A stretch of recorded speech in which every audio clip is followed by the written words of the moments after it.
Hello and welcome to Caden Presents Coppola Connection, brought to you by the Breadcrumbs Collective and hosted by me, Petros Patsilivas. This is episode 24, and it's a very special one because we're talking about The Outsiders, Francis Ford Coppola's 1983 adaptation of the S.E. Hinton novel of the same name. And I have a perfect guest for this one, somebody who's written not just one, but two books all about 1980s movies. And those books are Fast Times and Excellent Adventures and The Ultimate History of the 80s Teen Movie. That is, of course, James King. You would have seen by the name of this episode. And you will hopefully very much enjoy this chat. I had a lot of fun recording it. If you haven't seen The Outsiders, you can pick it up on Blu-ray and 4K at the moment. It's got an amazingly beautiful restoration.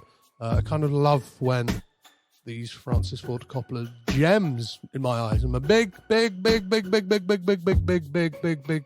apologist for 1980s Coppola. So yeah, be sure to check that out. Be sure to pick it up. I'm sure it must be being released digitally. I know it got a few screenings in cinemas. I know it was screened at the London Film Festival as well, with a Q&A with Francis Ford Coppola himself. Before we go any further though, if this is your first time listening to the podcast, what we do here is we watch every single film in the collective Coppola filmography to determine, are they the greatest film family of all time? We talk about the films in lots of spoilers, so if you haven't seen this film, make sure you go see it now. So with all of that out of the way, all that's left to do is to stay gold as we make some Coppola connections.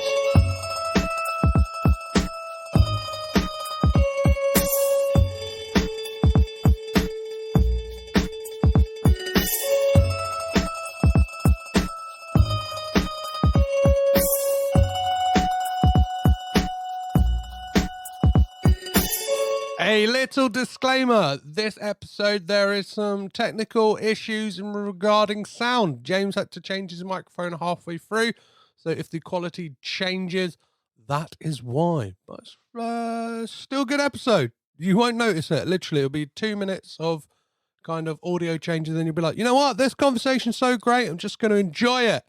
Despite the technical difficulties, I've tried my best to make it sound just as good, and the conversation's still great, okay? Enjoy. This week, we head back to 1983 as Francis Ford Coppola transposes us back to the US in 1960s Oklahoma to meet a group of greasers who were born on the wrong side of the tracks. We're focusing, of course, on Francis's adaptation of S.E. Hinton's novel, The Outsiders. To join me as we slick back our hair and sharpen our switchblades to dissect this film is a man who is quoted on the cover of Nicolas Cage's Knowing, saying, awesome. Of course, it's journalist, presenter, writer, and podcaster James King. James, are you staying gold? I'm staying awesome. To quote, that, with each year, as each year goes by, obviously the movie Knowing becomes more and more forgotten. And crops up in even fewer charity shops on DVD. But there is always someone, and it's often you, who will bring up that quote and say, "Really, James? You thought the film Knowing, starring Nicolas Cage, was awesome?" To which I'm sure I've explained it to you before about the full review and blah blah blah. But yeah, I dream of the day when actually it's completely been forgotten. Oh, I'm sorry, James, for bringing it up. Obviously, being on here, it will just get a little sort of uptick in interest again, a little bump, yeah. But one day there will be no more DVDs of the film Knowing in any charity shops anywhere, and finally I can sleep at night. I recently picked it up on Blu-ray, and that was like it just like really jumped out at me because I'd like. Definitely knew it was taken out of context. I'm always suspicious when something is one word. I'm sure it was like in context was some of these effects are pretty awesome, and then it's like let's just take awesome. That's what we're going. That's what we're running with. The PR department are like, we need to find. We got some lemons. Let's make some lemonade. Yeah, here. Now, I should point out that I'm pretty sure that in a situation like that, I would have been asked. I don't remember being asked, but I'm not going to point the finger at anybody because I could be to blame here. There may have been an email, however many years ago this was, saying, "Are you okay for us to use the word awesome on the front of the poster?" And maybe I said yes. I don't honestly remember, but I know that I was ridiculed Oh, I'm sorry, for quite a long James. time. But I understand that because I don't think the film is awesome. So if you're ever in a charity shop and you see it for 50 pence and you think, "Oh wow, well, it says awesome on the front, maybe I'll give this a go." Don't be swayed by that. Just remember it was a mistake. And you shouldn't believe it. Perfect, perfect. Well, so if people aren't aware of you, James, like, who are you? Who is James King? Well, back in the awesome days, I was on Radio 1, which was when I wrote that review for the Radio 1 website. So that was where that came from, and I was on there for many years. Now I've moved over to Radio 2 and do film coverage with them and other things as well, some TV shows and write books. And we've spoken before, haven't we? We spoke about Keanu Of Reeves. course, yeah. And I guess because I wrote a book a couple of years ago about 80s teen movies, that would make sense why I'm here to speak about The Outsiders, which is one of the seminal American 80s teen movies. So that's been a particular interest as well. So yes, that is that is me. And look, I'll just get them out now. Some of the other embarrassing DVD quotes that you may see in charity shops. How to Lose a Guy in 10 Days. I'm on the cover of that one. And Good Luck Chuck, starring Jessica Alba. I'm on that one. Sorry. So listen, this wasn't meant. I'm just to be holding like my hands up now. You see, getting them out. This wasn't meant to be like a gotcha, James. This wasn't like a kind. This isn't like some kind of big ruse to kind of get people in and go, here's an embarrassing thing from your past. I'm not gonna like. It's like a confessional. Maybe because we're talking Coppolas, I'm getting very sort of Italian Catholic about it. But it's like a confessional. I'm just saying, I know I have sinned, Petros, but I'm admitting to it, and I'll go and grab my rosary and ask for forgiveness. Perfect. Well, I like to always start these conversations off by asking about your Coppola credentials and how you became aware of them, not just as a single member, even though there may be an entry point, but as this kind of spider's web of a dynasty that they are. I think the first time was reading the review of The Godfather Part 3 in Empire magazine, when it was brought to my attention that Sofia Coppola was in it and had replaced Winona Ryder, and was terrible. And reviewers were very blunt about that. They didn't really mince their words when it came to reviewing Sofia's performance in The Godfather Part 3. And that's when I realized, okay, so I'd heard of Coppola. It's not like I'd seen all of his films, but I knew who he was, Francis Ford Coppola. And I thought, okay, so there's another one. So there is a family there. And at that point, although Sofia has said more recently she never wanted to be an actor, but at that point it looked as if she would be an actor to watch, perhaps for all the wrong reasons. Well, we'll talk about the fact that she's got a very small part in this as well. It's very much a family business, the Coppolas. It's and it's that weird thing, and it's something we get into on this podcast a lot, is that debate of whether it is like nepotism or just kind of like, this is what I do, come and be a part of it. Do you know what I mean? That very Italian thing of like, hey, if we're going to make wine, let's make it as a family. If we're going to have going to cook a meal, let's cook as a family. So like, where do you fall down on that when it comes to I think if it's clear, and this does happen with some families, if it's clear that one of the offspring, for example, is doing very well, but isn't actually very good at what they do, you would go, well, that's probably nepotism. They've only got that far, not through talent, but because of who they or their parents know. But the thing about a lot of the Coppolas is that actually I think they're really good at what they do. Yeah. And maybe Sofia got more of a break because of her surname. And I know that Nick Cage obviously changed his name because he didn't want that association. But maybe she got the Virgin Suicides made because, you know, the people her dad knows, and a lot of the people that he's worked with were people in the crew of that movie. So you could argue that, but at the same time, if it had been terrible, she probably would have never made another movie. And that has happened with certain directors whose kids have gone into directing, and you know, they've just not been very good. Yeah. But Sophia, I think, has made and continues to make some really interesting films, and now is utterly a filmmaker in her own right. It's not the daughter of Francis Ford Coppola anymore. Yeah. So nepotism. I mean, yeah, but I'm not a parent, but I also think, well, if you were a parent and you could help your child in some way, why wouldn't you do that? Exactly. You know, isn't that just caring for your kids? Yeah.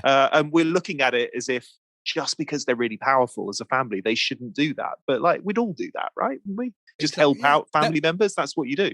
Definitely. I think they're very much like, I don't know. I recently made a comparison online that there is some kind of not thematic links, but like there is some things that link the Coppolas to the Roys from Succession, just down to like names of them, the kind of there's a daughter who has a son who benefits from who has a partner who benefits from the family, like Sophia with Spike Jonze. Obviously, if it wasn't for Francis giving him the script for being John Malkovich, like maybe his career wouldn't have been what it is. Like, and you've got the wild card cousin in Nicolas Cage. Obviously, there's cousin Greg in Succession and stuff like that. And like, I like to think that the naming of Roman Roy is a kind of Jesse Armstrong saying to us, yeah, like the Coppolas are in there somewhere. I must have looked at all of these kind of behemoth kind of dynasty families to kind of draw upon. And listen, I mean, Brian Cox is obviously a lot more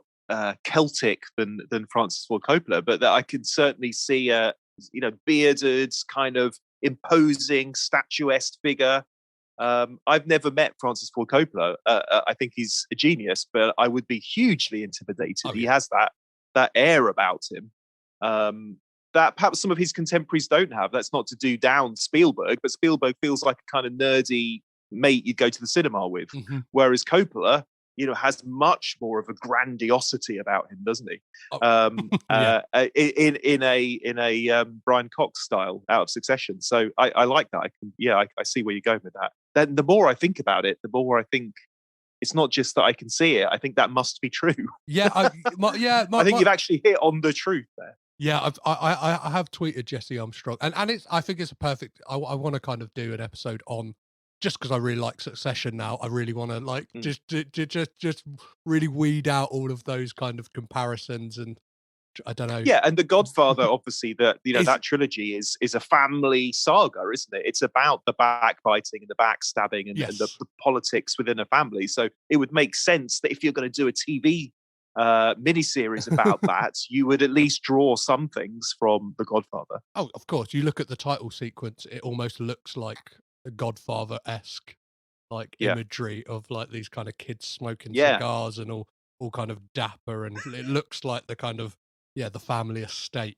from the Corleones have. So well, you haven't met Francis Ford Coppola, but have you met any of the Coppolas, James? Actually, when I was thinking about this earlier, there quite a few. So Sophia a few times, lovely, big fan of her work. She's really smart, entertaining. So always good to meet her. Jason Schwartzman, when he was in the band Phantom Planet. Amazing. California, California. Theme tune to the OC. So met him, he was fun. Obviously Cage, which is just, a joy. When I first met him and he answered questions, I genuinely thought he was doing an Elvis impersonation, because he was so like, "Oh, thank you very much. How are you doing?" And I thought, well, I know you love Elvis. We all know that. So perhaps you're just doing something. I'd interviewed Vin Diesel and he did it as Michael Caine once. So I thought perhaps this was just something that Nick Cage was doing. Then, of course, I realized that is him. He is very much not the crazy Nick Cage that we know from a lot of films. He is very much the introverted Nick Cage. But that's fine. And the best time, and I feel I may have mentioned this to you already, but I'll say it anyway. The best time was when I was interviewing him for the film adaptation. This is a long time ago now. He was in London promoting it, and this was in January of whatever year it was. And the film publicist said to me before I went in, "Your interview is going to coincide with the Oscar nominations coming out. So, do you mind if someone interrupts the interview to tell him whether he's got a nomination or not?" And I said, "Fine, it's all right." It was like 1:30 on a Thursday or whatever. And so I'm doing the interview and we're chatting away, and I'm sort of conscious the whole time that at some point somebody come through the door. Sure enough, about halfway through, an assistant comes through the door. "Nick, you got it! You got it! You got the nomination!" Nick Cage jumps out of his seat. He starts going, "Yeah, yeah, yeah," like this. I'm getting this all recorded. I think this is amazing. And we ran it. This was the Radio 1 days. We ran it on the news that night. This is kind of Nick Cage as it happens, discovering that he's got an Oscar nomination, which was great. And that was the most animated I've seen him actually in an interview. He was. It was actually quite heartening. He'd already won an Oscar at that point. Obviously, was a massive star, but was so happy to get another nomination. And maybe later, as a lot of the actors would have done, they become a bit more sober about it and a bit more modest about it. But I saw him right at the moment where he first knew in private. I think he forgot that it was being recorded. And he was overjoyed. He was really overjoyed. So that's probably my favourite Coppola meeting. I'm trying to think. So Schwartzman, Sophia, Nick Cage. I think that's probably it. Spike Jonze as well, back when he was, an honorary member. Yeah. I remember I had to do an interview with Sophia once, an on-stage thing when she's promoting Marie Antoinette, and it was about 6:30 in the evening in Leicester Square in London. And that week, Nick's remake of The Wicker Man was coming out. Yes. And it wasn't screened to the press. So I couldn't, I hadn't seen it in advance. I couldn't see it at a press screening. So I had to go and pay to see it, like the first screening. So I went to the Empire, Leicester Square, watched The Wicker Man, and then walked next door to the View, Leicester Square, to go and meet Sophia Coppola and do it on stage with her. And she was like, "Oh, how's your day been?" And I said, "Well, actually, funnily enough, I've just been watching Your Cousin." And I thought we would then strike up this amazing chat about Nick, about how the fact he's remade The Wicker Man as a legendary horror film, and discuss a bit like that. But really, I mean, lovely as she is, there was barely a flicker of interest in the fact that I'd just seen her cousin in his remake of The Wicker Man. So, on paper, I thought this is brilliant. Here's a great kind of chat topic. But nah, I think she had better things to think about than Nick Cage remaking an Edward Woodward movie. I imagine for them, like they're just probably inundated with news of Cage being in a new film, right? Because he's like kind of you kind of, I don't know, close your eyes and there's like the news story would be that it's a week that Nick Cage isn't in a new movie. Exactly. That's what she would have talked about, not the fact that he was in another one. Perfect. So what would have been your first Francis Ford Coppola film, James? What would have been the first one you'd seen? I think it was The Godfather. It was either The Godfather or Apocalypse Now. Now, Apocalypse Now, I watched in a history lesson because we were studying the Vietnam War. Wow. GCSE history. And this is sacrilege, it was the history teacher sort of fast forwarded through it. Obviously, it's a long film, and history lessons weren't that long. I think even a double history, you wouldn't have had enough time to watch it all. So he kind of fast forwarded through some bits on the small screen TV. You're thinking, is this really how Francis Ford Coppola intended us to see this movie? But it was either that or around the same time. So my teenage years watching The Godfather, and in an equally unacceptable way, really, which was it was shown on ITV.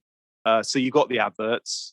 This would have been panned and scanned because this was, old school TV, so 4:3.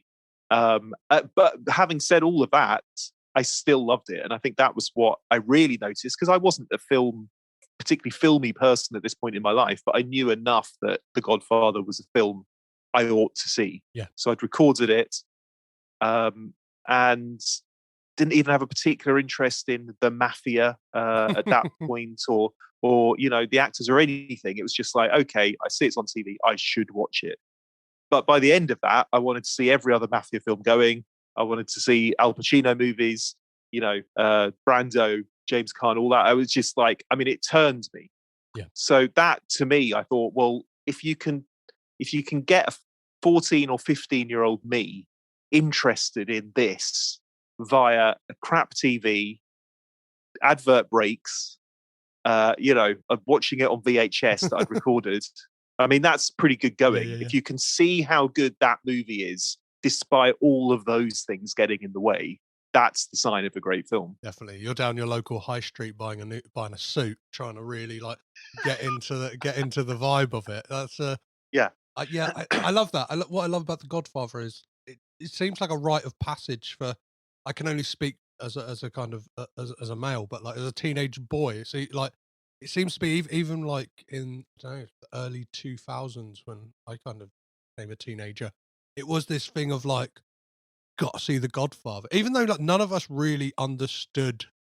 Like, do you mean at school? No one really understood what the film was about, and really like that's why I say my joke that I've never really seen it, because like I watched it then, I haven't revisited it, and now I'm doing this podcast and I need to hold out until I'm covering it. But it's that thing of I don't know, like because I didn't absorb it. It's almost like Yeah. it's Oh yeah. I mean, I wouldn't call it that first time I watched it. It's did I watch it? Well, I did, but is it, it's not like watching it on the big screen, which I don't think I ever have actually, so there are still new experiences to be had for me. And it sounds like for you as well with The Godfather. I still have yet to watch it for the first time on a big screen, which is an exciting prospect. I've got it on DVD, but let's say I get it on Blu-ray or HD or whatever and watch it, it's a different format. So there are still new things to experience with that. But I just remember thinking so many times, especially when you're young and you read about that you have to see this film. Often it can be a bit heavy going and you think, listen, I'm 14, mate. I don't really need to watch this heavy going film yet. Maybe in 20 years time, I'll appreciate it, but not at this moment in my life. Whereas I watched The Godfather and it absolutely worked. And all the hype that I'd read about it, it lived up to that. And this was in the 90s. So this, I thought films from the 70s at that point were ancient. Yeah. What could a film from the 70s possibly say to me, a kid of the 90s? Yeah. But it totally delivered. Yeah. I always used to think that. And now, like, as a 30-year-old, I'm kind of like, that is like my go-to decade. Do you know what I mean? I kind of love the scuzziness and the kind of, I don't know, the dour, the existentialness of the 70s is just really like ticks my boxes. But then I don't know. I'm a massive apologist, 80s Coppola. So which is what we'll get into. So yeah, let's talk about The Outsiders, James.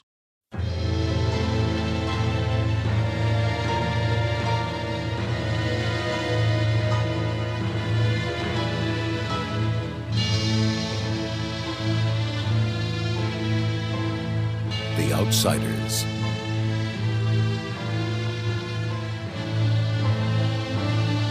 Pony Boy. Dallas. Johnny. Cherry. Soda Pop. Daryl. Two-Bit. Steve. Bob. S.E. Hetton's classic novel comes to the screen, capturing all the intensity, all the excitement, all the emotions of youth. The Outsiders, directed by Francis Coppola.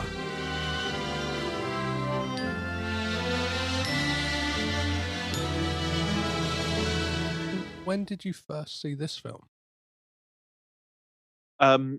It would probably been in the noughties, I think. I remember I got it on VHS. Um, really the death knell of VHS is Dying Days.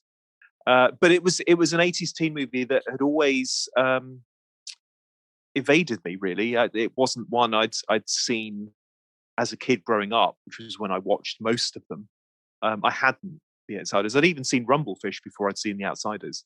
Um, so I watched it then, loved it, and then sort of upgraded my formats of it.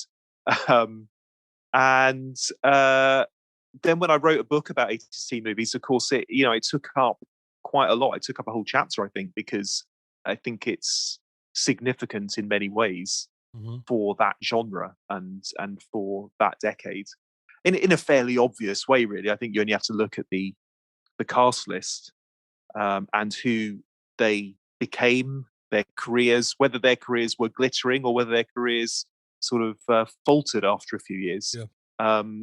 That sort of hardcore group of 7 actors in that film, or 8 if you want to include Diane Lane, who I think is brilliant, but obviously not in the film that much. They were the guys. Yeah. And it is, I think, the best gathering of those who would be known as the Brat Pack before St Elmo's Fire, before the Breakfast Club. This is the one where they came together, all of them for the first time, and sort of set the tone. Even though this was a 60s movie and the Brat Pack is such an 80s phenomenon, they still had they had this kind of 80s energy about them, a braftishness about them. They were rebellious, sexy. I think in my book I described them almost like a boy band. It was amazing. If you had that poster, it's kind of like, right, it's like looking at a poster of One Direction or Take That or whoever. It's a boy band. Yeah, just these good-looking young guys. And if you're a girl or a young guy looking at them, you're going to go, okay, well, that's my favorite. You'd have your own favorite. Is it Rob Lowe? Is it Matt Dillon? Is it Tommy Howell? So that was a real moment in 80s teen movie history.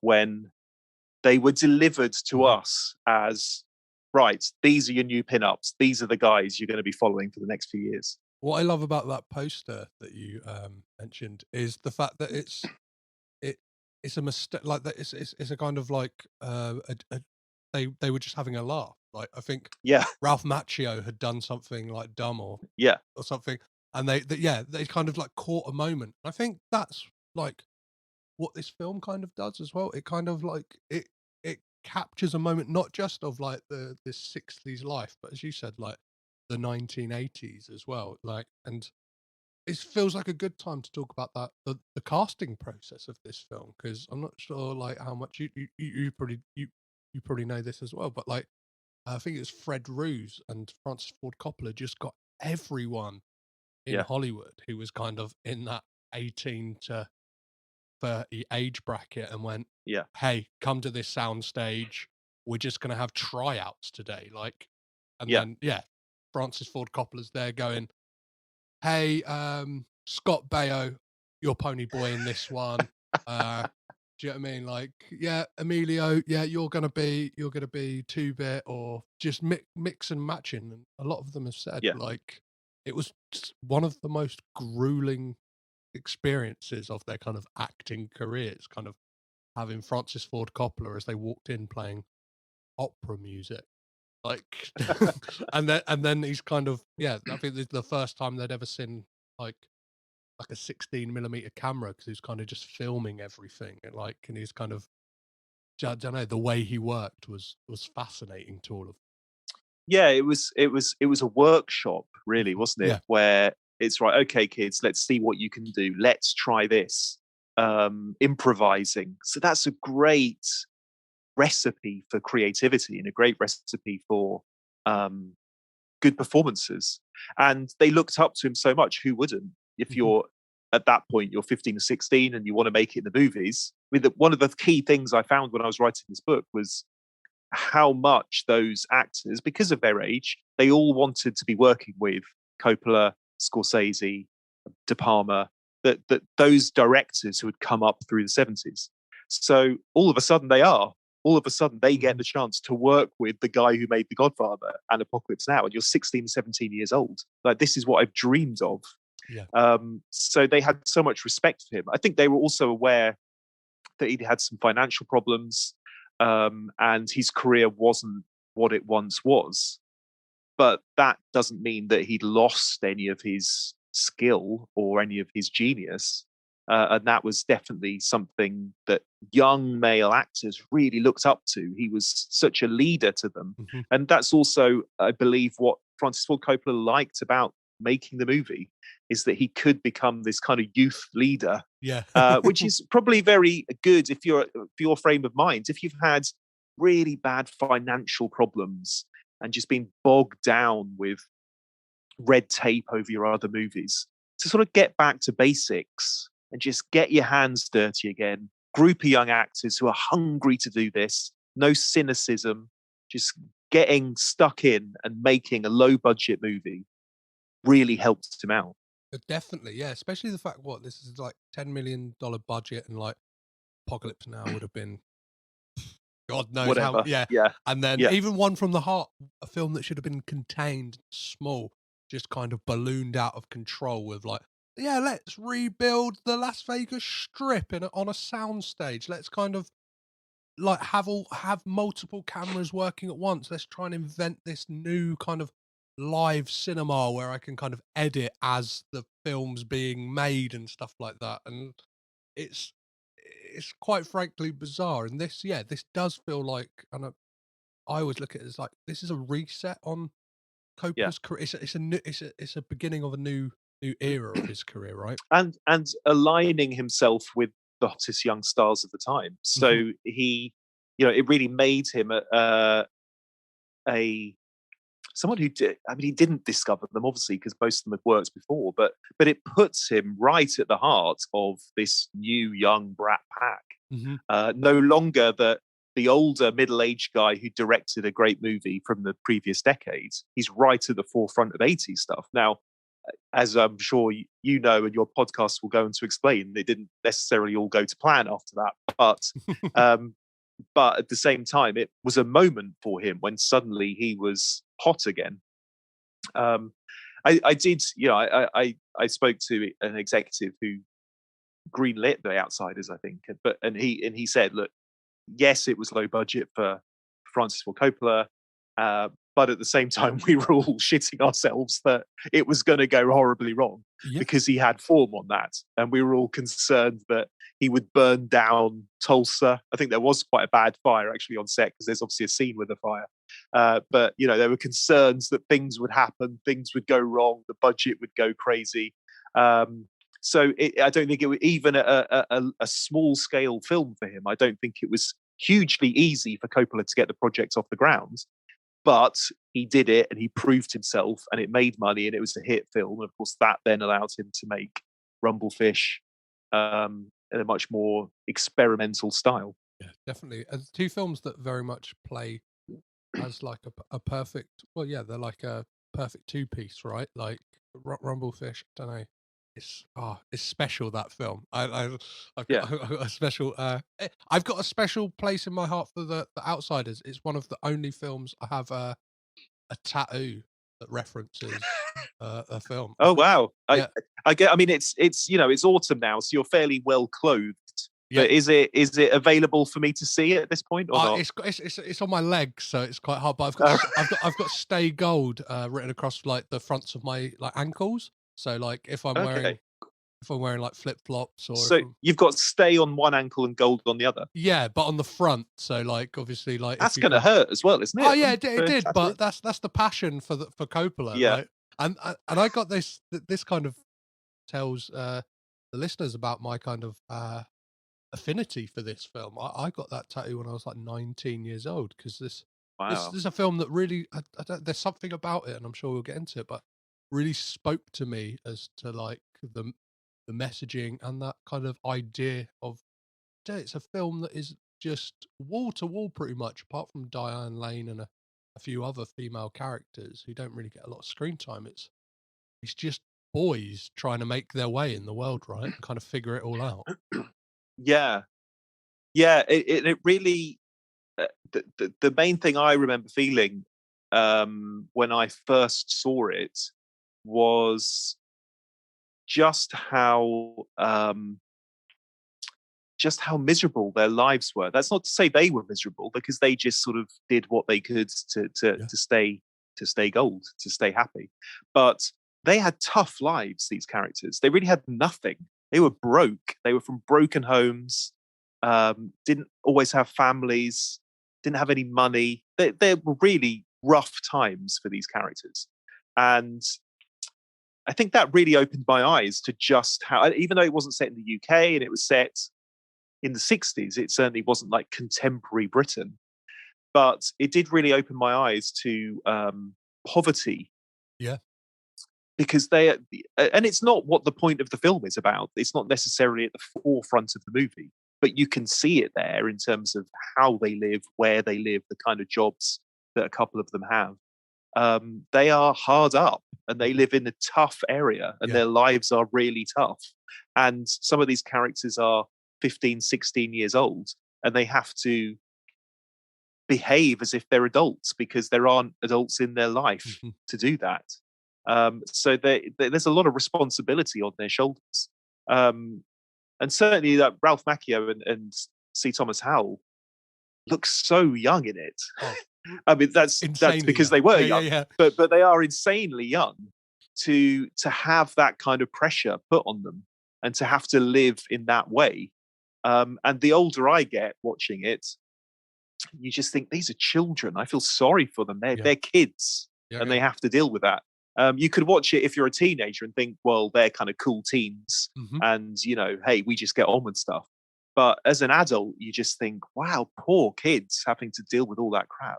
Yeah, you can definitely see why this would have appealed to someone like Francis Ford Coppola. Kind of, because at the heart of all of his films, really, is a sense of family, and I know like that's a big thing that he is like all about. Obviously, we've discussed the that's why this podcast exists. Exactly, but one thing I always put upon my guests, I guess, is to give us a synopsis of the film we're talking about. So, what is The Outsiders about, James?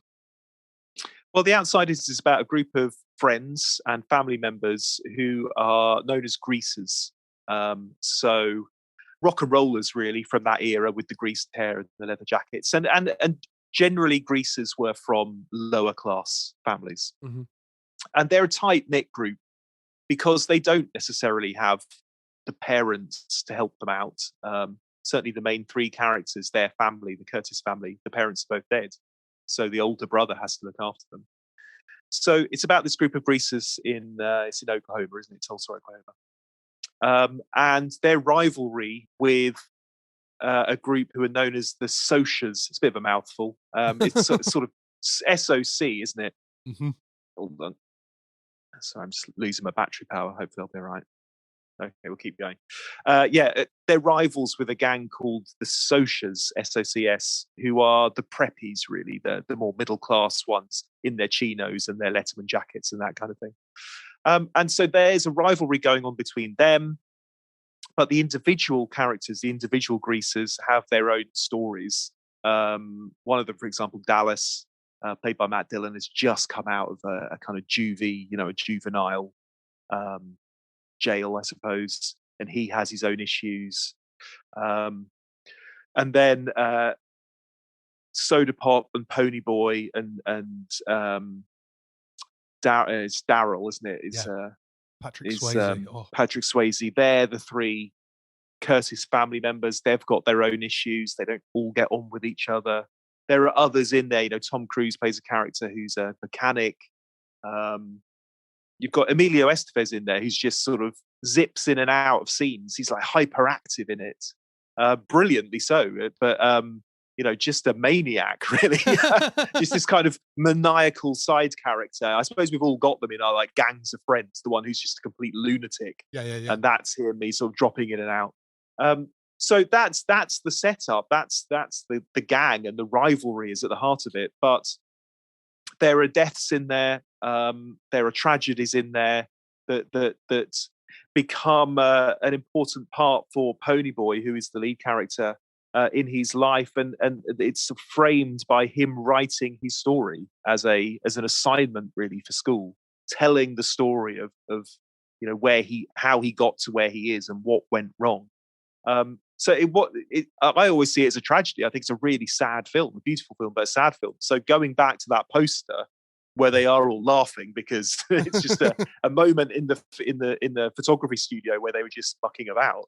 It's not necessarily in tone with the film, because the film is sad. It's very moody and tragic. I love there's the new artwork that's been designed by Tony Stella for the 4K remaster of the film. I think perfectly captures the tone of the film because it's kind of like one of those old style paintings where it's got that golden hour sun and everyone looking a bit it's kind of got Ralph Macchio looking like that. I don't know, he's got this just concern on his face from moment one of the film, and you can't help but feel sorry for the character of Johnny, right? It's just established early doors that things aren't good at home. He's sleeping on a vacant lot. There's a moment when he's about to go back to his home, and we'd never go into his house, but we just see from outside, and you can hear his family arguing in there, and he doesn't go in. He says, I'm sick of this, I'm not going to go home. It's awful because he looks so fragile. Ralph Macchio has always looked youthful. Yeah. He's always been older than you actually realise. Even when you watch him in stuff now, he still looks like about 30, even though he's in his 50s. So he's always looked youthful, but I think that's really, really useful in his portrayal as Johnny, because you do feel sorry for him, because he does seem like such a small, helpless child who gets himself into this crazy situation. And then later on in the film, when he injures himself, you see him laid out on this hospital bed. It's awful. It's just awful to watch. Probably partly because I guess medical science back then was different. So it looks much more sort of imposing, the situation that he's in, because he's hurt his back. So he has to be laid out flat. And it's this awful sort of old fashioned hospital bed where you can't move, which you probably wouldn't do that now. But back then you did. But he just looks like this little fragile, he looks about 11 or something. I always, this little fragile kid. I always worry. I always think about that shot of him laying on his front. Is it was that how it was done, or was that so they could do that great split diopter shot? Yeah, of him and C. Thomas Howell kind of and this film is littered with fantastic split diopter. I kind of all the way through I was like, has this cinematographer who is Stephen Burham, has he worked with Brian was he fresh off of De Palma stuff? And then amazingly it transpires that he actually went on to kind of become the year after in Body Double was then De Palma's guy, Carlito's Way, even Nicolas Cage starring Snake Eyes is Steve Burham is there behind the camera and kind of coming up with these amazing shots that I can only imagine this is the nexus point of it. I know that the split diopter is something that people see synonymous with De Palma, but it's good to see that De Palma probably watched this and went, "Who's that guy? I'm getting him to do my next movie." So going back to the kind of beginnings of this film, I find it really interesting that it was a school kind of put a petition together to get Francis Ford Coppola to make it, right? Yeah. Oh, I've now switched microphones, by the way. Coppola would be outraged at this sort of difference in sound quality, wouldn't he? If you're a perfectionist like him, he would go, well, this bit sounds completely different. I'm going to start the whole thing all over again at a cost of $50 million. But we're not going to do that. So you just have to put up with a slightly different microphone. Yes. Obviously, the S.E. Hinton books are huge parts of certainly American teenage life. I mean, Hinton herself was writing them, I think, when she's pretty much a teenager. And I'm not sure if they've entirely crossed over to the UK in quite the same way. They're not so much the book you have to read when you're 12 or 13 years old in the way that they are in the States. But they're hugely popular, really popular as library books, as school library books, as reading when you were in high school. And so, yeah, that's where the letter came from a high school that ended up, I think, with one of Coppola's partners, one of his production partners. It just ended up on a pile in his office somewhere, I think in New York. This letter from a high school saying, please, we want you to make a movie of The Outsiders because we think you'd be the right person for it. And that's where the idea began. And he read the book and got the rights. And that's how the process began. And they get a credit at the end of the film, which is, lovely to see that he's happy to acknowledge that film wouldn't even exist if it hadn't been for this persistent group of kids and their teacher getting in touch with them. But it's like it's a fairy tale, really, that somewhere a teacher said to a class, let's write a letter to that nice Mr. Coppola asking him to make a film of our favorite book. And lo and behold, that's what happened. And it kind of then transpires to the complete novel cut of the film and the way that came about with I'm going to assume it was Gia Coppola who had to watch the film. It's because it says his granddaughter, and I'm kind of just trying to do the math on all of this, and I'm thinking she was born 1989. I think the complete novel came out in the 2006, early 2000s. Yeah, so it feels like it would have been when she was maybe 12, 13, 14 that Francis Ford Coppola was almost embarrassed with the fact that they'd read the book and now had to watch the film. And I know at the time he kind of presented this longer cut that was the entire novel, and the kind of studio had said, Warner's at the time, as Warners do, with a lot of things,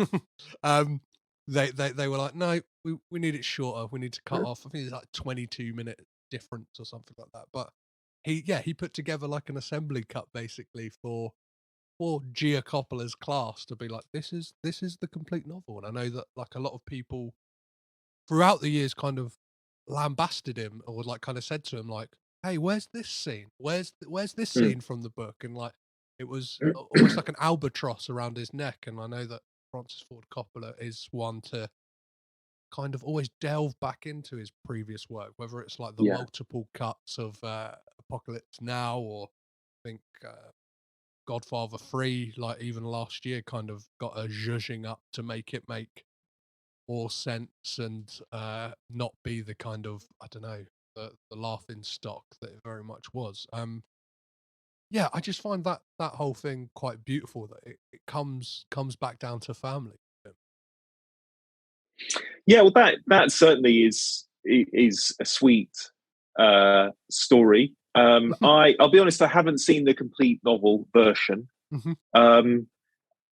I have sort of mixed feelings about it because, as someone, I mean, I have read the book, but it's not a major thing in my life. I know the film that came out originally in 1983. That's the version I've seen a few times, and that's the version I love. And I don't look at it and think, this is so bad they need to change it. Uh-huh. Or even if there are things in it that aren't all brilliant, I'm not passionate about them enough to think they should be changed. For every Blade Runner director's cut, which is better than the original version that came out of the cinema, there's also George Lucas redoing, A New Hope when he re-released it in the 90s with some added stuff. And you just think there's not really any point in this. Yeah. And I think The Outsiders is good enough, a great film, in fact, that it doesn't really need to be tweaked that much. Mm-hmm. And okay, it's not apparently exactly the same as the book, but then it's a film, so it doesn't have to be. Have to be. Yeah, of course. It doesn't have to be. And bits will get cut out. That's life. That's just what happens in book adaptations. But it is interesting, though, that a 2-hour cut, or 2 hours, 5 minutes, whatever it was deemed too long. Whereas now, I see so many films that are 2 hours plus. That feels fairly normal. And you wonder if, no, admittedly, it's a teen drama. It's not a Marvel blockbuster. But you wonder if now a 2-hour version of this would be totally accepted by the film company. Well, yeah. And certainly not wanting to cut it down to 90 minutes. 90 minutes is a really rare running time now for anything that comes out of the cinema. Admittedly, there's a lot of straight to DVD stuff, normally starring Nicolas Cage, that you know, has that kind of 88-minute running time. But certainly cinema releases now, they're much longer. But I'm very happy with the 90-minute version. And the things that I think aren't entirely great about the film aren't things that you could change with a new cut. It's little performances, things like that. I mean, that's not something you can really do much about now. Yeah, definitely. So let's talk about the things that you enjoy about this film. So, like, are there scenes that kind of stick out to you that really, like, I don't know, like when you think of The Outsider, you're like, that is the moment, that is the scene that speaks to me. Well, I love it from the start. I love the Stevie Wonder theme song. A little incongruous. I mean, Stevie was about in the 60s as Little Stevie Wonder, but it's not, I don't think he was chosen because of that. It's not like choosing a rock and roller from that era to do the theme tune, which would seemingly make more sense because there's a lot of rock and roll in the movie. So it's a little incongruous, I suppose, apart from the fact that Stevie Wonder is a legend and is brilliant. So that's why you'd want him to do your theme tune. But I love the theme tune. And if it doesn't entirely fit in with the other music in the movie, because the theme tune is a ballad, a slow, soulful ballad, it's not Elvis, it's still beautiful. And it's really emotional, that song. And taps into the message of stay golden. So I love it from that moment on. In terms of a particular scene, I'd probably go for the rumble scene, the big fight scene, which is just brilliant.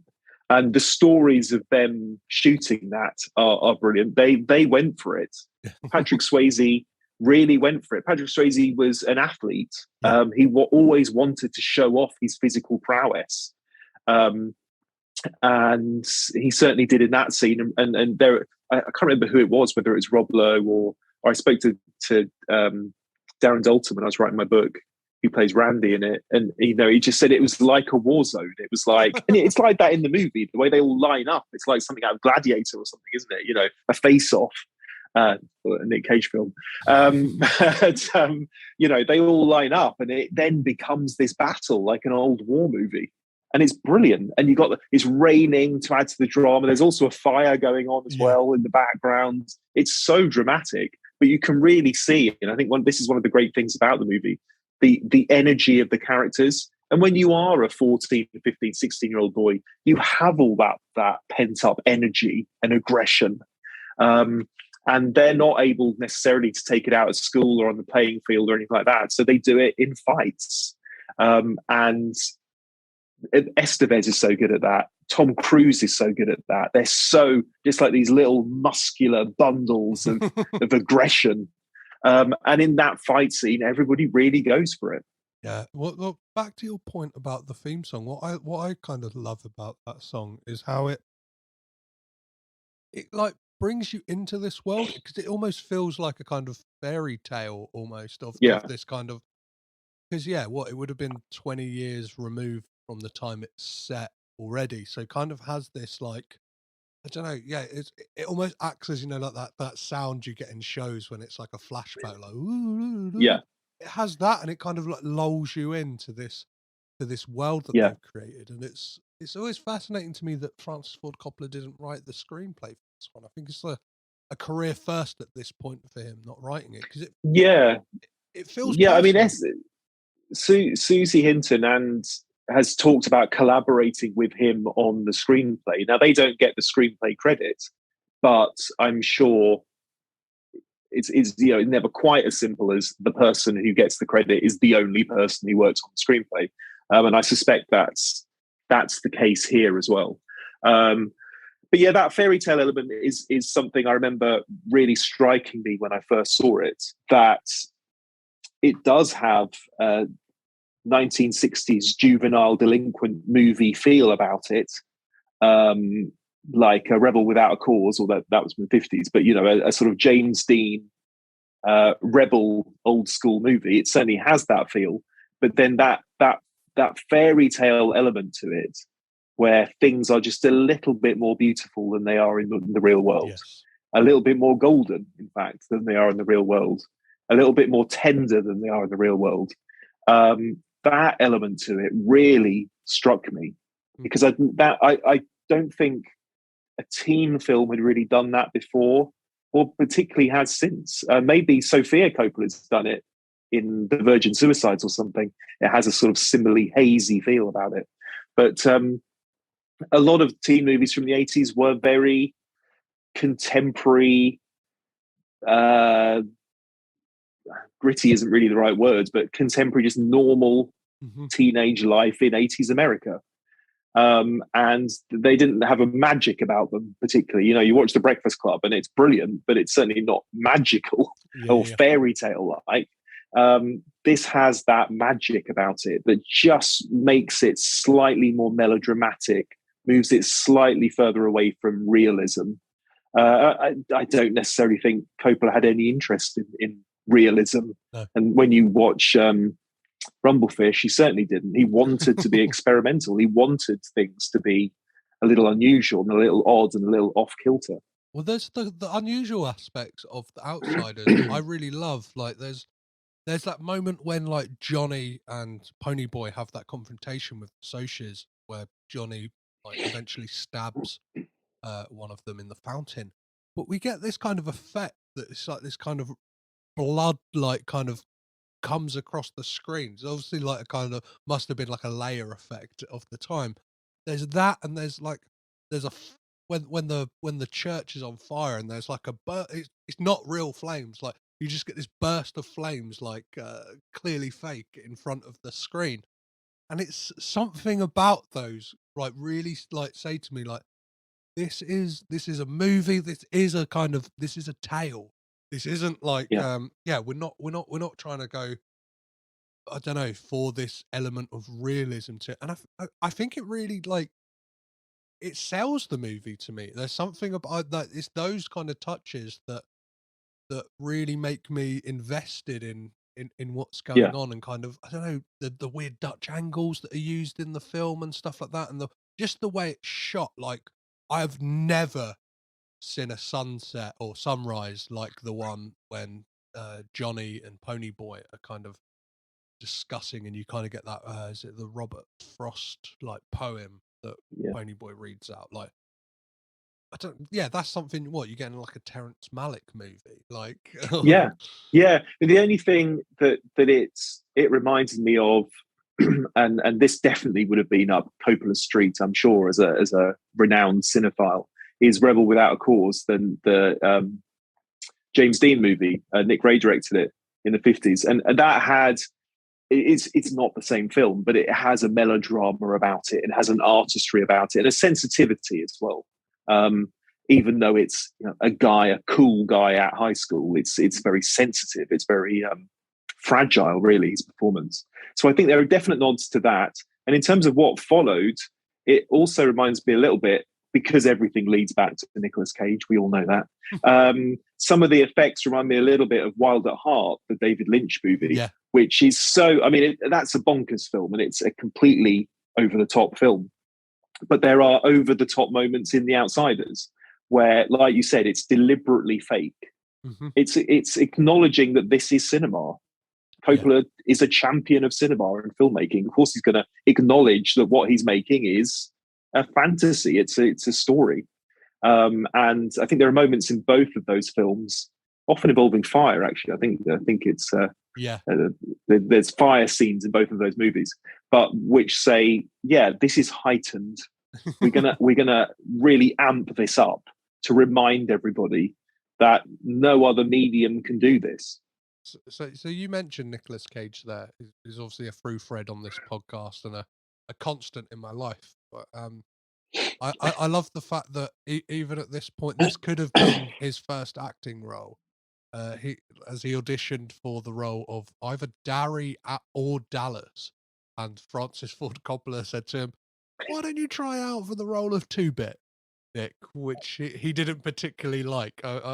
Which is the Estevez character, yeah, isn't it? yeah. Which, Yeah. like, I imagine, like, from reading about it, like, he wasn't too keen on that because of all the research he had done, and kind of, I'm saying this, he stormed off basically, being like, no, Well, he's in Francis. it though, isn't he? He's in the background in one scene, Yes, he is. in the fight scene. Yes, yeah. But and then obviously got his time to shine in Rumblefish just the year after. Yeah.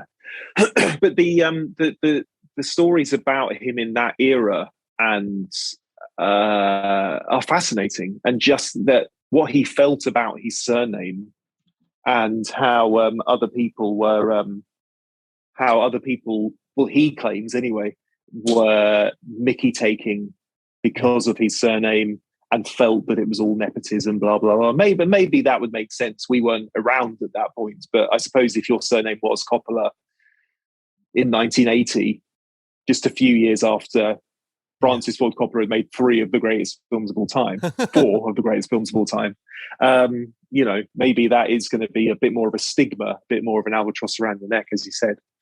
But yeah, he was very worried about his perception, how people saw him, because of that name, hence the name change, what kind of roles he would get, whether he should be in a movie that his uncle directed, because surely that would just only exacerbate all the criticism.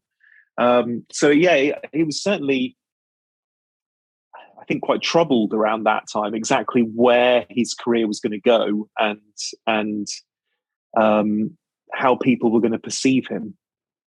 Definitely. Well, one of the things I really wanted to, like, talk about with this is, like, what do you perceive the themes for this film? Like, what is the messaging you take away from The Outsiders, James? Well, stay gold is obviously the famous line, and the message which it's discussed at the end of the film. What do you think he meant when he said stay gold? And obviously then they're referring to the sun and the sunset and the beauty of that and the innocence of that. And I guess staying, there's so much in it about how fighting is pointless, and how these kind of beefs between the gangs ultimately only end up in tragedy. It's all pointless. So there's definitely a theme in there about staying innocent, or at least staying, I think it's sort of positively naive. In other words, celebrating your sort of optimism and childhood optimism that you have, rather than being all cynical, rather than just going, oh, we all hate each other and it's always going to be like that and things are never going to change. Actually approach it with more of an optimistic, childlike attitude. And I guess that's what staying gold, that's how I interpret it anyway. And because they are ultimately children, like I said earlier, they are children but with adult responsibilities. And there's something in there about relishing your childhood rather than trying to grow up too quickly. There's definitely an element of it as well that talks about kind of individuality, just kind of like stay true to yourself. I think there's that moment with Soda Pop, kind of like when, like, Daryl, like, they kind of have like a confrontation near the end, like the 3 brothers. Yeah. And, like, Soda Pop's like, yeah. I've had enough of this. Like, I'm always in the middle. Yeah. You two are just kind of at each other, and it's like, I think he says, like, Pony Boy's just not wired up like that. Like, that's not who he is. He's a bit more sensitive, and, like, I think that's, like, really, like, I don't know, beautiful message for a film that came out in, like, 1983. It's kind of like dispelling this thing of toxic masculinity, and this, like, if you've got this creative side to you, or you've got this sensitivity, to embrace it and, like, run with it. And I can imagine that being like a big thing that Francis Ford Coppola would have, like, really clung on to this film. Yeah, I know, like, well, I think that was Essie Hinton's intention. She's a young woman writing about teenage boys who I think she'd grown up with. She knew well the gangs of where she grew up and how they intimidated her, and so she wrote stories where they were three-dimensional characters who had other sides, who learned lessons, and where the lessons were often, don't be such a dick. Don't be such a bloke about things. Embrace your sensitive side, embrace your feminine side. We see Ponyboy right at the beginning, where you're talking about books and movies, and his brother goes, "Oh, you with your books and your movies," he doesn't understand that, but and it's so lovely to see that kind of sensitive character, but still a greaser, but still someone who gets involved in fights, who gets involved in crime, who is tough. Ultimately, he's not as tough as Patrick Swayze or Tom Cruise, not like built, but he's still from the wrong side of the tracks. He's still a tough guy, but has a side that wants to read Gone with the Wind. And I love that conflict between that he's clearly a writer and a sensitive literary person, but doesn't necessarily have the outlets for that. And the kind of the film shows you like the avenues he could take with the Matt Dillon role of Dallas, and like kind of like how his story ultimately ends up with him being shot down by the police, and like kind of, if you live this life, it can like get the worst of you.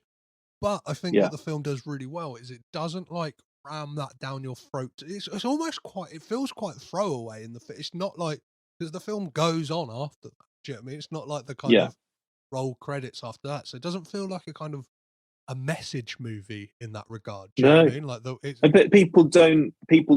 characters don't stand around saying things like that. If you don't do this, then you'll end up just like Dallas. It's not explained.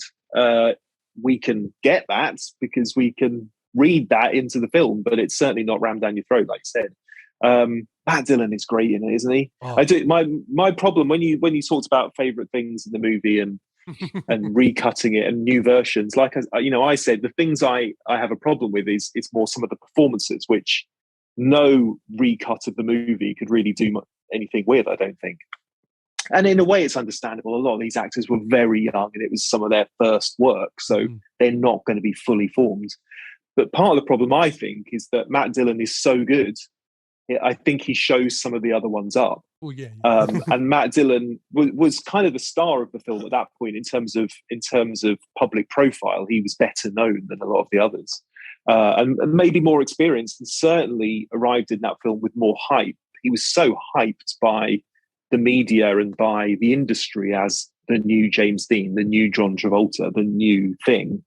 But I can see why. Yeah. When I was looking into all this stuff, a few years ago for the book, and watched for the first time a lot of old Matt Dillon films, really early roles that he was doing, late 70s, early 80s, I thought I could completely see what all the fuss was about. He was amazing at such a young age. And it definitely reminded me of Travolta, who was a little bit older when he did Saturday Night Fever and Grease, but there was still a swagger there, a confidence there that Matt Dillon totally has. And you see it in The Outsiders. And that's part of his character. Not all the other characters are as confident as him in the story. But also, I just think he makes it look easy. Whereas Thomas Howell is fine, but you can see he's making the effort. Yes. Whereas Dillon just saunters through. Rob Lowe, he is great, but he's trying really hard in this. I actually think Rob Lowe is better at comedy than drama. And Rob Lowe has said, in his autobiography, I think he sort of said, we were just all in awe of Matt Dillon, and of course he just made it look easy. And he does. And it's weird that Matt Dillon isn't a bigger star than he is. Yeah. People who are interested in the movies we're interested in know him, and he's still working. But he's now in his late 50s. And I suppose part of it is that he hasn't particularly changed his look. He's still the cool dude. Now he's late 50s, but he's still the guy with the slick back hair and the cool dude, a bit rebel, a bit bohemian. And maybe he should be sort of playing, dad roles now, or sort of slightly more comfortable roles. Maybe he'd get more work that way. But I love him because of that. I love him that he's still the same guy. Yeah.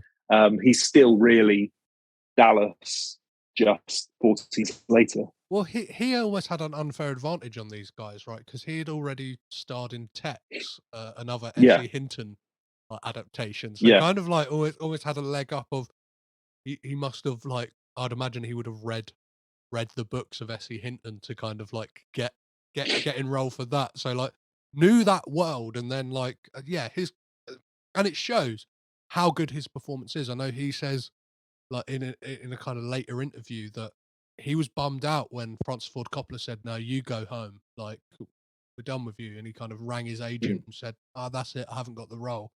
And it wasn't that at all. It was Francis Ford Coppola was like, "This guy is so good. He's in the movie. Like I don't need to see any more. Like get this guy in." And then obviously rolls right into Rumblefish, and again like really plays into the strengths and the kind of things he had built up with Dallas and this to kind of make that performance absolutely outstanding.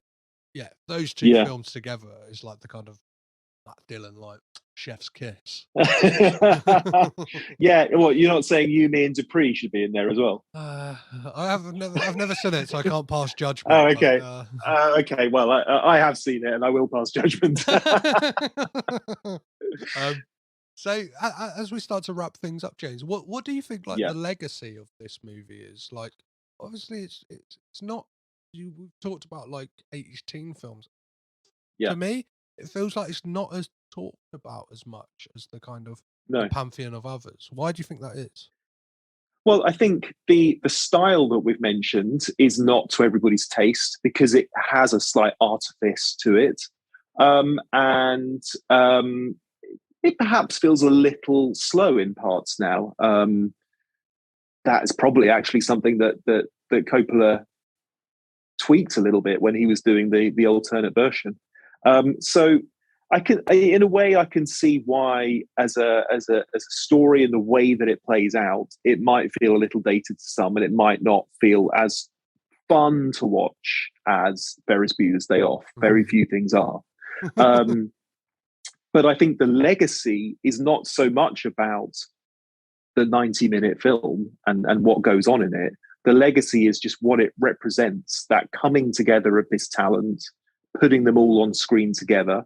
The poster, just seeing them all in a still all together as mates. That's the legacy for me. That began a real change in Hollywood and a huge shift of leading men, actually. And they all got leading roles off the back of this. And they all had their franchises in certain cases, more than one Karate Kid film. Tommy Howell, perhaps, Soul Man wasn't the movie that Rain Man was. They some did better than others, but they all went on to leading roles. And that began with the success of The Outsiders. Yeah, I definitely think like depending on how you look at Tom Cruise's career, you can either thank or like kind of blame Francis Ford Coppola, like because I guess thank him. You got to thank him. Yeah, definitely. Yeah, I like I've been thinking about Tom Cruise a bit lately, and I love that like you got these old the movie brats kind of gave him like the first lease of life with Francis Ford Coppola casting him in this, and then like Brian De Palma of all people has kind of like given him his bread and butter for however long he's going to make Mission Impossible movies. yeah, it's true. I did an interview with the stunt director of Mission Impossible recently because we were celebrating its 25th anniversary, the first Mission Impossible movie, and I think he said something like, "Oh, I met Brian De Palma once." Yeah, he said about 3 words to me. Like, well, he's the director. You're like the stunt coordinator, but I don't think communication. He's obviously an amazing filmmaker, but communication isn't necessarily his strong point. But he did, like you said, make that first Mission Impossible movie, and we're still reaping the benefits. Tom Cruise was desperate to be in this film. There's stories about him badgering Coppola because he knew he was mates with Estevez, and he knew that Emilio Estevez was getting involved. And of course, Estevez knew Coppola anyway through his dad, through Martin Sheen. And Tom Cruise wanted a part of it, and he made sure, in true Tom Cruise style, he made sure that people noticed him. Yeah, there's reports that like he's always like, even at this early stage in his career, always serious. There's like footage from the Yeah. auditions, and he's like, "I didn't like that one. Can I go again?" And I think that it's great, like to see that tenacity and like to kind of Yeah. be that sure of yourself at that young age is obviously like I don't know, but yeah, this film feels like lightning in a bottle of kind of getting all these talent. Like it's somewhat forgotten to like a mainstream audience somewhat, but Mhm. like you can almost look at this as like a nexus point for a lot of people's careers, like getting that Yeah. Francis Ford Coppola stamp of approval would have definitely been like casting agents would have been like, "Oh, I'm gonna have a look at that guy." Do you know what I mean? Like, kind of, yeah, they would Yeah. have like look, all these people. Yeah, do we get Roadhouse without the Outsiders? Possibly not. And although Coppola had troubles and had well-known troubles in the intervening years between Apocalypse Now and this, it was only 5 years, Mhm.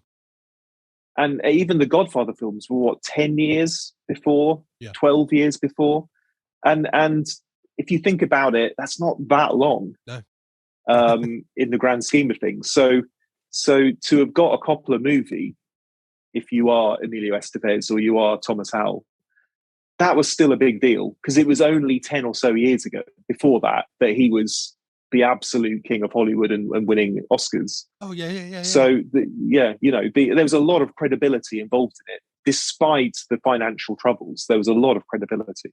Yeah, well, it's something me and Boyd Hilton talked about is that One from the Heart is like feels like that tragedy of that film kind of flopping and the closing of American Zoetrope Studios was like Francis Ford Coppola almost never recovered from that in some way, but like he definitely had some good stabs at it. Made like for my money some still like fantastic films, and his like The Outsiders is very much, and his kind of mission statement was to make an epic for teenagers, and like Yeah. I think like yeah, despite being somewhat lost to the sands of time, it definitely does that. Like if I don't know, if you're curious about watching it, like, or I don't know, it feels like something like I don't know. I've got a young son, so I know like once he hits a certain like 12 years old, it kind of be like, hey, sit down, watch this film. It might be ancient by the time that comes, but like it will definitely have messages that are resonant. Yeah. I think still to Oh this yeah. day. Yeah, the messages are there. If you want a message movie, a movie about adolescence and about being a teenage boy, doesn't matter that it's set in the 60s. They are universal messages that will always last. And the second thing is, if you are in any way serious about movie history, then it is an important film because of it, because of those young actors, and it was the tides changing in Hollywood. Definitely. Well, as we And start, obviously there were some who weren't in that movie, but the big hitters were in there. of course.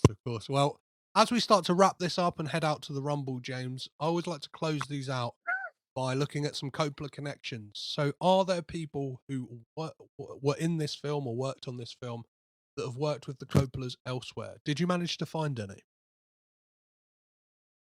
I, I forgot to look.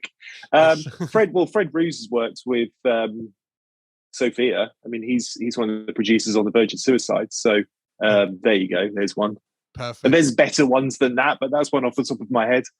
But yeah, I mean, we talked about trying to think if any of those actors that have worked with him again. So not sure if they have actually, have they? We have Matt Dillon, obviously, who's in Rumblefish. Diane Lane Oh, is in Rumblefish. Yeah. Diane Lane, of course, in Cotton Club and things like that, wasn't she? Yeah. Peggy Sue got married as well. No, not Peggy Sue got married. She's in Jack, and she's in Paris Can Wait, which is the first. There you go. The film that was directed by Eleanor Coppola from a few years ago. Yeah. And Nick Cage has been in some. Of course.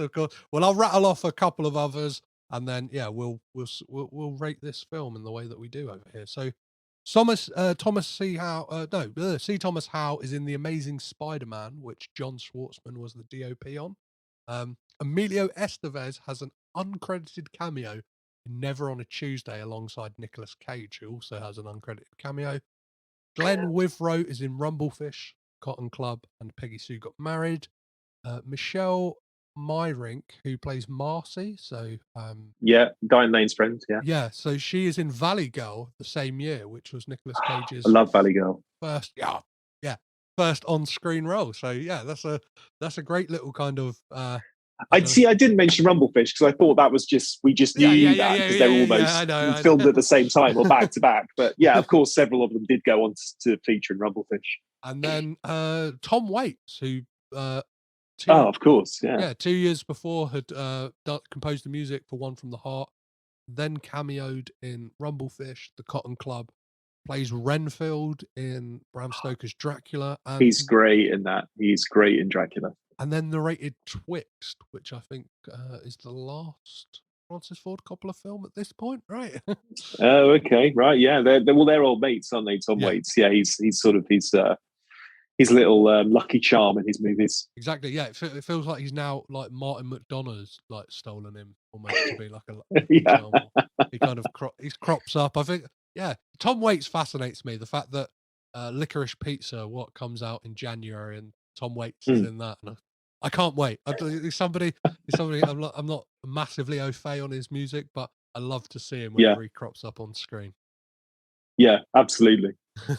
So yeah, as we like to score these films, obviously the Coppolas are synonymous with wine at this point. That everyone's got a wine. Sophia's got a wine. Gia's got a wine. Roman does not have a wine. But I've met Roman. There's another one I've remembered. Amazing. yeah. He was doing a talk in London about his music videos because I mean now we know him as a Wes Anderson collaborator, but he was making short films and music videos. This was probably in the noughties, and I did a little chat with him. He's lovely. I remember had an audience, and he did a video there was a song in the 90s called Tax Loss by Manson, which is a great song. And the video is, I think he shot it at one of the stations in London, like Liverpool Street or somewhere. And basically they just threw loads of fake notes, £10 notes everywhere, and just filmed the chaos. I always heard that was real. I always heard that was real because they were like, "What's the budget for the video? Let's get." They were real money. notes. Yeah, like right, okay. Well, there you go. Yeah, you remember it better than me. But I just remember talking about this music video with him when he came over to do this little sort of Q&A. So yeah, he was lovely, and he had great stories about being on the set of stuff. Going back to family, the family were always on sets with Francis, and he was a kid growing up in the Philippines whilst his dad was shooting Apocalypse Now. So he had all these great stories of just. I think that's why Sofia Coppola makes so many movies about kids who are bored, because she was bored so often on their dad's movie sets. Exactly. Yeah. There is no somewhere without her kind of growing up being carted about Italy to weird award ceremonies and stuff like that. And it feels like something we should definitely mention as this chat is wrapping up is. An executive or like an associate producer on this is Giancarlo Coppola, who at this time was kind of being geared up by Francis to almost take on the mantle of the family, right, to become a director, who sadly, tragically lost his life in a boating accident. I think, like 6 years later or something. But yeah, it just shows you, like, do you know what I mean? The family is very much embedded in the Coppola family, and I'm a champion for it. Yeah, no, why not? And it's not just going to the younger members of the family either, is it? Because Carmine was involved as well. So I know I've as I said at the beginning, it's easy to shout out nepotism, but also put yourself in their shoes. Wouldn't we all do the same thing? Exactly. I don't think I'd want my dad composing the music for a film I made, to be honest. But if my dad was a great musician, then maybe I would.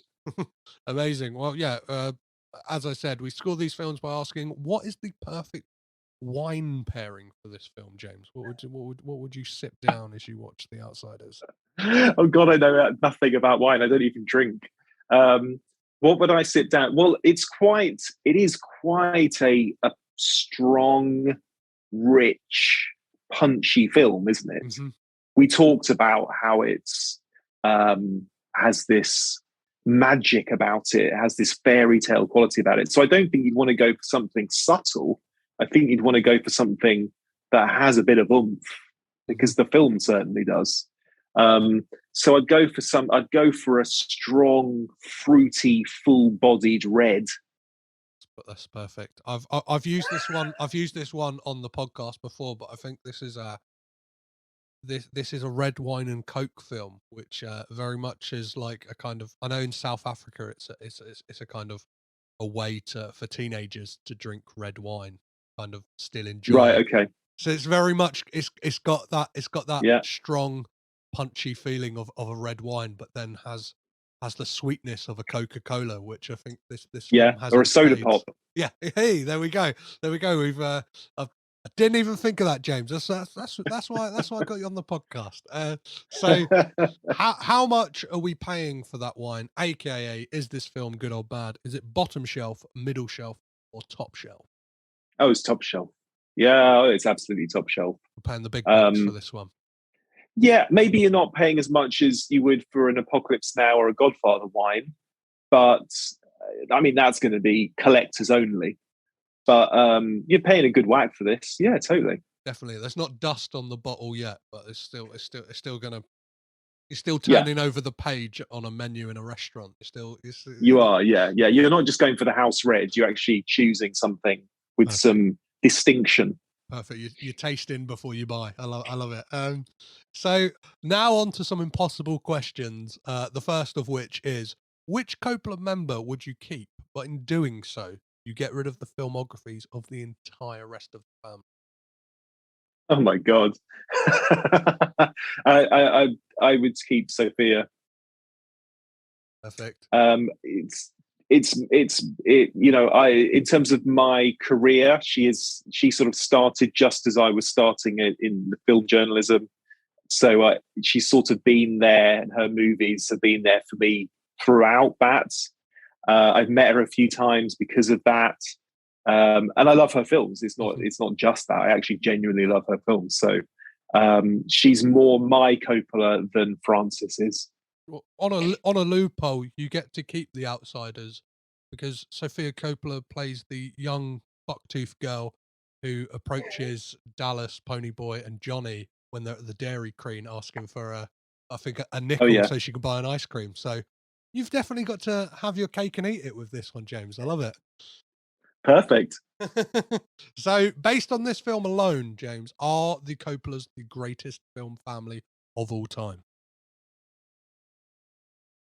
I would say so. Yeah. No, I mean, obviously, there are acting film families. The Houstons, for example, there's a lot of them, and there's a lot of them who are amazing. But filmmaking families is slightly different, and filmmaking at this level. Obviously, there are families who have all worked in the film industry, but we might not really know who they are, because as brilliant as they are, they might be, behind the scenes in some way, gaffers or whatever, working in the lighting department, and we just don't know who they are. No, not to do them down, but the Coppolas, I mean, they are front and center. Well, yeah, they've kind of spread across the board, right? So they're in front of the camera, they're behind the camera, they're kind of... and they're marquee names, they're big names. Yes. You would know who Francis Ford Coppola is, you would know who Nicolas Cage is, you would know who Sofia Coppola is. So, off the top of my head, I can't think of anybody else with just so many offshoots. Mm-hmm. And where the names are well known. Jason Schwartzman is well known. It's quite I can't remember exactly what the connection is with Jason Schwartzman. Is he a nephew of Francis, or is he a step nephew or something? He's a bona fide nephew. His mum is Talia Shire. Okay. So yes, of course, yeah. So Adrian herself. Yeah, well, there you go. Even Talia Shire as someone who has made an iconic character in movie history in the Rocky films. Definitely. So there are so many of them who have done at least one thing that pretty much everyone knows. Yep. That's an amazing achievement. Definitely. Well, we always like to round these conversations off by asking, what does Bill Murray say to Scarlett Johansson at the end of Lost in Translation? I remember at the Oscars that year, one of the inane reporters on the red carpet from America asked Scarlett Johansson that.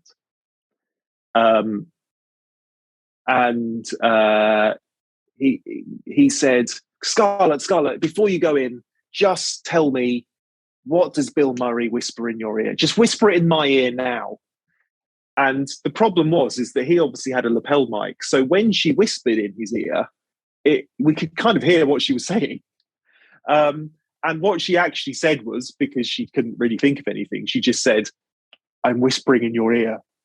You know? And of course this comes out, but the reporter didn't realize this, so he then acts as if she said something amazing. He's like, oh my god, I can't believe he said that, that's incredible, Scarlett. And I'm sat there thinking, no, we heard, because your mic was near her whispering, so we actually heard. It's, you know. Anyway, that's just a memory of that moment.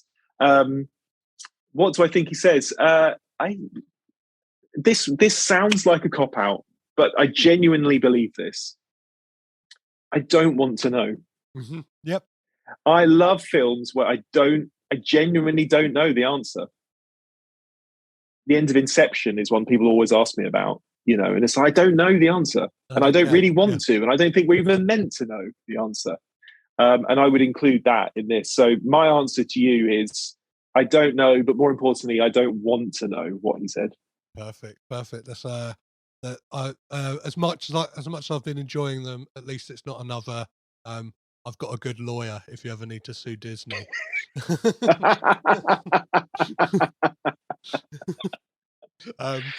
Amazing, James. Well, where can people keep up to date with everything you're doing, whether it's obviously on the radio, I mean, books or whatever? Yeah, social media is James King Movies on Instagram and Twitter, so you can come and say hi there. Perfect. Well, thank you so much for coming and making some Coppola connections with me. A pleasure. Great to see you again.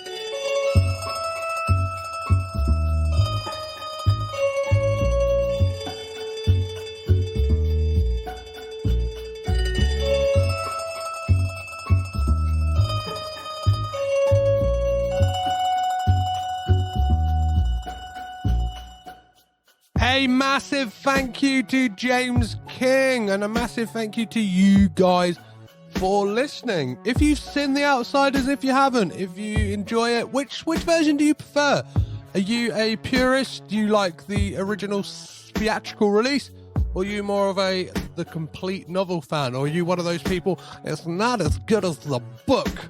Well, if you want to let me know either way, whichever way you float, head on over to Twitter, Instagram, Facebook, and Letterboxd. I'm on there all at Caged In Pod, or you can always drop me an email, which is cagedinpod@gmail.com. As for next week on the podcast, I'm actually keeping it a little secret. I've got an interview planned, haven't recorded it yet.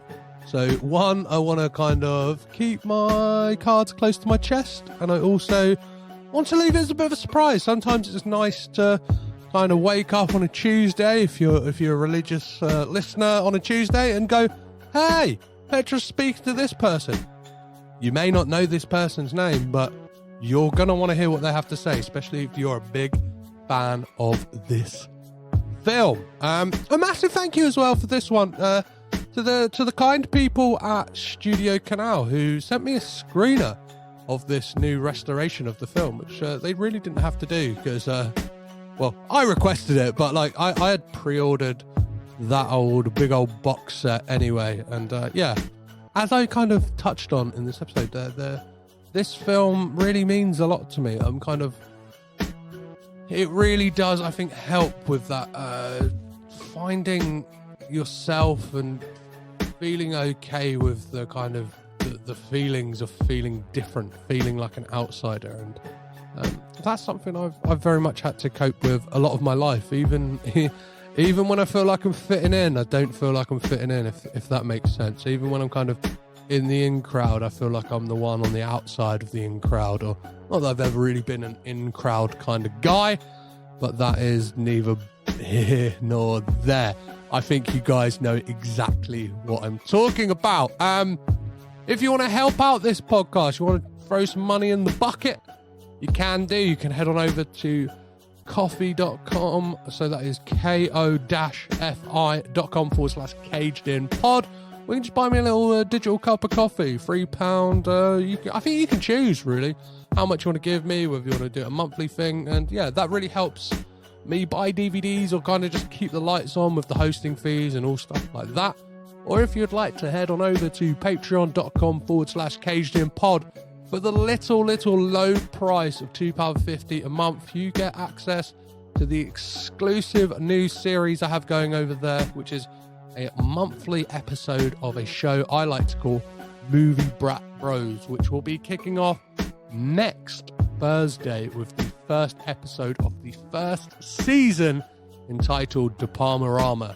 I'll be looking at all the films directed by Brian De Palma, kicking off with Phantom of the Paradise with long-time podcast friends and real-life friends, Daryl and Jeanette Barr. It is one you definitely won't want to miss, and it's going to be a really fun project. I've got some amazing people lined up, some names you have seen on this podcast, some names you haven't, and hopefully make some new friends along the way to talk about De Palma, because he's a very fascinating director. I'm currently on a kind of deep dive binge through his films, and I'm very much enjoying myself. So I hope you all join me and enjoy my kind of trek through the world of Brian De Palma.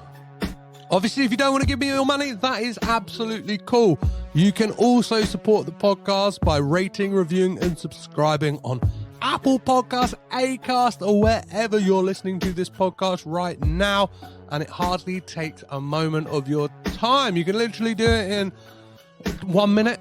A little 5-star little, hey, podcast is great, Petros, keep doing what you're doing. Whatever you want to write, just keep it 5 stars. That's the good stuff. That's the sweet nectar that I live off of. So please validate me. Cool thing you can do is always recommend to family, friends, enemies, people you love, people you hate, and anyone in between. Let them know about what we're doing over here. So as always, I have been Petros Patsilivers, your guide through the crazy world of the Coppola family tree. So remember to keep it caged in, and I'll catch you next time.